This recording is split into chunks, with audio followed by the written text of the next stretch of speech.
Bonjour et bienvenue dans ce premier module de la classe inversée, lecture analytique numéro 1. Nous venons de la travailler en classe aujourd'hui, et donc votre travail à l'écoute de cette vidéo est de rédiger une fiche de synthèse qui vous servira dans vos révisions et de voir aussi un exemple de méthode appliquée à ce texte pour l'oral du baccalauréat. Alors votre introduction devrait commencer par une formule d'ouverture. Cette formule, c'est soit une formule de Scarron lui-même, soit une formule d'un autre auteur qui a un rapport avec le poème que vous allez commenter. On peut choisir la formule d'Horace qu'on a vue lorsqu'on a étudié le Carpe Diem. En latin, Carpe Diem quam minimum credula postero, ce qui signifie cueille le jour sans te soucier du lendemain. En effet, Scarron, dans ce sonnet en alexandrin, je précise la forme, reprend la tradition épicurienne, je précise ici la philosophie, mais dans une veine typique du baroque grotesque, je précise ici le mouvement littéraire. En effet, dans un discours principalement descriptif, je précise le discours, il produit un blason féminin inversé où il s'adresse à Hélène. Je fais le résumé du poème.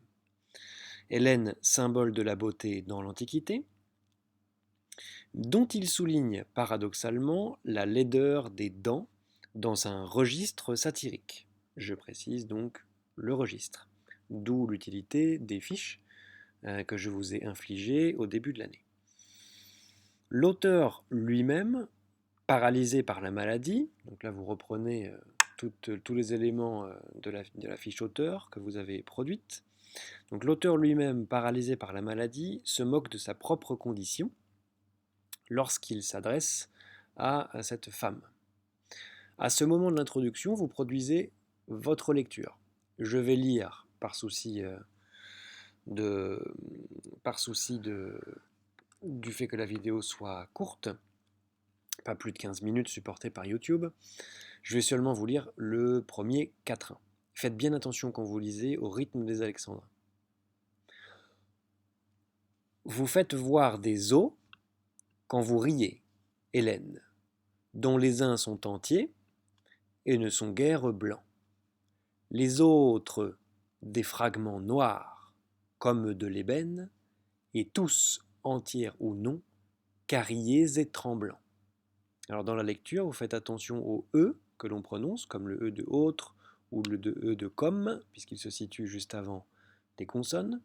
Vous faites attention qu'il y ait bien 12 syllabes par vers, et en général, vous avez des effets de sens 6 plus 6. Par exemple, vous faites voir des os, puis quand vous riez Hélène. Vous marquez la pause ici, au milieu de l'alexandrin. Une fois que vous avez lu le texte, vous annoncez votre problématique. Pour nous, ce sera comment le rire et la mort sont-ils mêlés dans ce poème. Problématique simple, avec une opposition entre le rire et la mort. Ensuite, vous annoncez votre plan. Nous analyserons dans un premier temps une description pathétique, puis dans un second temps, nous nous intéresserons à l'adresse satirique de Scarron envers Hélène, et enfin, dans un troisième temps, nous réfléchirons sur la philosophie de la mort et du carpe diem présente de manière implicite dans ce poème. Voilà comment vous pouvez structurer votre introduction. Alors, on va passer rapidement à la première partie, la description pathétique. Dans cette première partie, je développe deux sous-axes, un petit A, un petit B de ce grand 1. Le plus évident à voir est qu'il y a tout simplement dans cette description pathétique d'abord une description des dents. Ce sera mon petit A. Je précise que la bouche, traditionnellement, la bouche féminine, est le siège de la beauté et de la séduction. C'est à préciser, puisqu'ici, dans le premier quatrain, de manière tout à fait surprenante, on trouve le terme os, qui se situe, comme je l'indiquais tout à l'heure, au 6e vers, donc juste à la moitié de notre alexandrin. Et ce terme os s'oppose dans un parallélisme de construction à Hélène, que l'on trouve ici au 12e vers du premier alexandrin. Le terme os désigne évidemment les dents. Ces dents sont ensuite décrites durant tout le premier quatrain à travers une antithèse. C'est la figure de style à travers laquelle je construis donc ce premier axe, cette première sous-partie du commentaire. Antithèse entre l'adjectif blanc qui se situe, et ce n'est pas par hasard, à la rime, à la fin du deuxième alexandrin. Ce terme blanc s'oppose là aussi à la rime à ébène, ébène désignant la noirceur, le bois le plus noir. Puis les os qui étaient blancs deviennent noirs, avec cette antithèse, et deviennent fragmentés. Le terme fragment, lui-même sur la sixième, la sixième syllabe, le ment de fragment, montre ici que l'état des dents. Donc nous avons un zoom, une description des dents dans ce premier quatrain. La deuxième idée que l'on pourrait développer toujours dans cette description pathétique, ce serait le petit b, serait la description d'un corps malade. Au-delà des dents, on voit que Hélène est atteinte par la maladie. Je relève ici les adjectifs carrier et tremblant. Carrier, évidemment, par manque d'hygiène. Tremblant, sans doute parce que les dents sont prêtes à se décrocher, comme on va le voir dans le second quatrain. On repère au vers 7 la toux, ici, qui est symptôme d'une maladie. Et enfin, cette maladie produit à la chute du poème, on appelle la chute le dernier vers du sonnet. Dans cette chute, on trouve le verbe crevier. Crever, donc terme dans un niveau de langue assez relâché, destiné aux animaux. Donc ici, la mort certaine souhaitée par l'auteur. On pourrait faire référence ici, si on le souhaite, si vous connaissez bien votre fiche auteur, à la maladie qui atteint Scarron. Lui-même avait une maladie d'atrophie des os, et c'est pourquoi il insiste énormément dans ce poème sur cette maladie des dents qui se décrochent, puisqu'il était atteint de ce phénomène.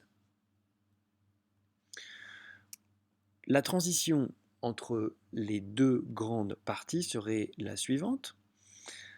À travers les dents d'Hélène, on reconnaît le blason féminin inversé.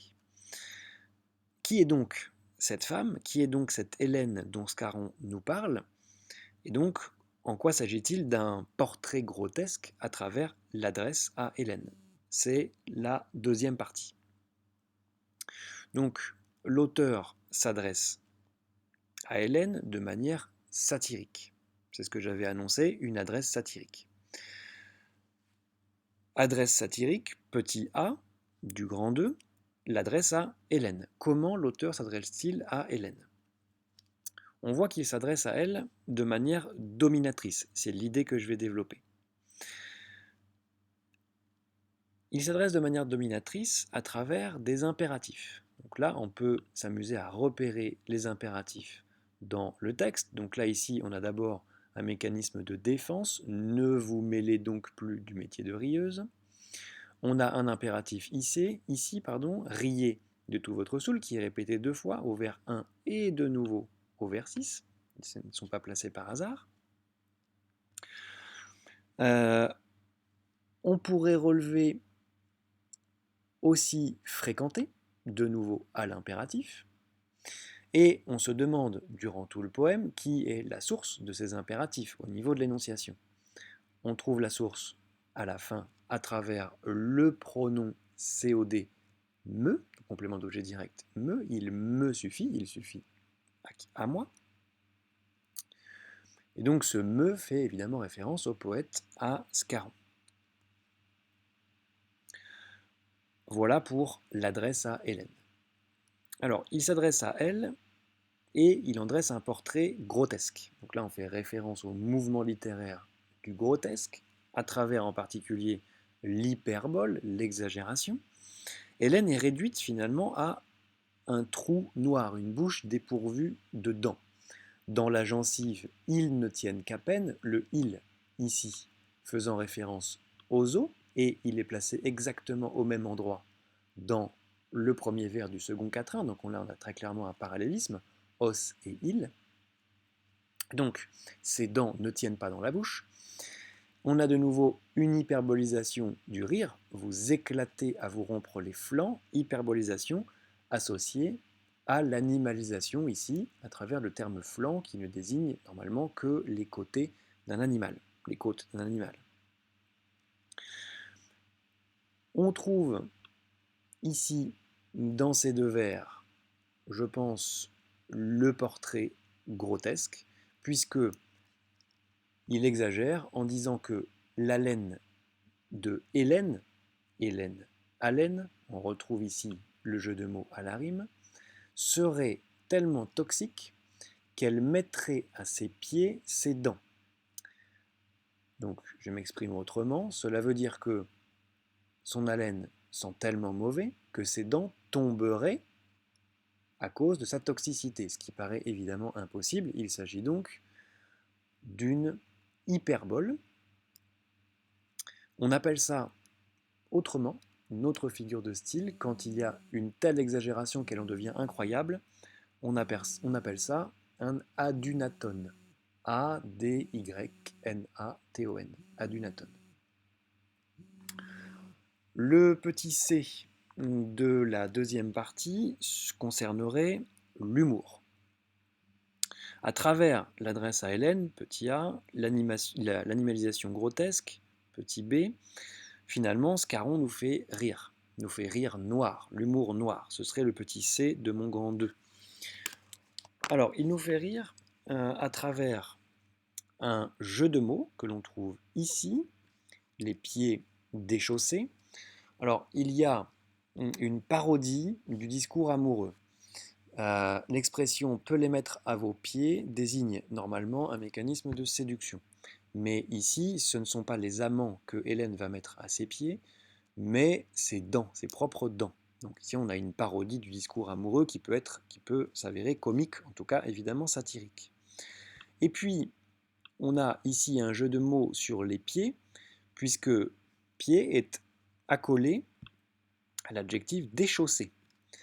Alors déchaussé, on reconnaît le mot chausse, qui est accompagné du préfixe dé et de la terminaison donc adjectivée et s, et les chausses désignent les chaussures que l'on met à ses pieds. Sauf qu'ici, cela ne désigne pas des chaussures, mais les dents qui se déchaussent, c'est-à-dire qui vont tomber à ses pieds, qui se déchaussent des gencives. Ici, on voit l'humour, la satire de Scarron. On pourrait trouver aussi une forme humoristique à travers l'adjectif fidèle. D'ainsi fidèle à vie, faites votre profit. L'avis est celui de Scarron, et évidemment Scarron n'est pas fidèle à Hélène, il n'en est pas du tout amoureux. On a le vocabulaire classique, traditionnel de la fidélité amoureuse qui est ici tourné en dérision. Il s'agit donc d'un adjectif fidèle à valeur ironique. Deuxième procédé de l'humour après la satire. On trouve au vers 11, toujours, d'ainsi fidèle à vie, faites votre profit, une assonance, une répétition de voyelles en i. Si, fi, avis, profit.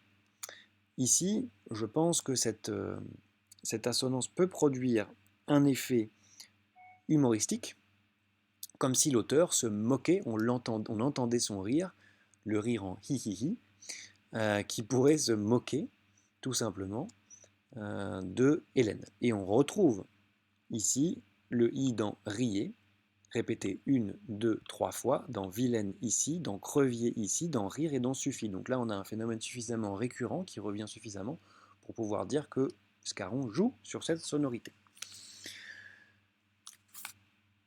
On arrive à un autre jeu de mots, le jeu de mots sur riez de tout votre soul. je pense qu'on peut travailler sur ce terme saoul. Rire de tout son saoul, ça veut dire rire autant qu'on en a envie.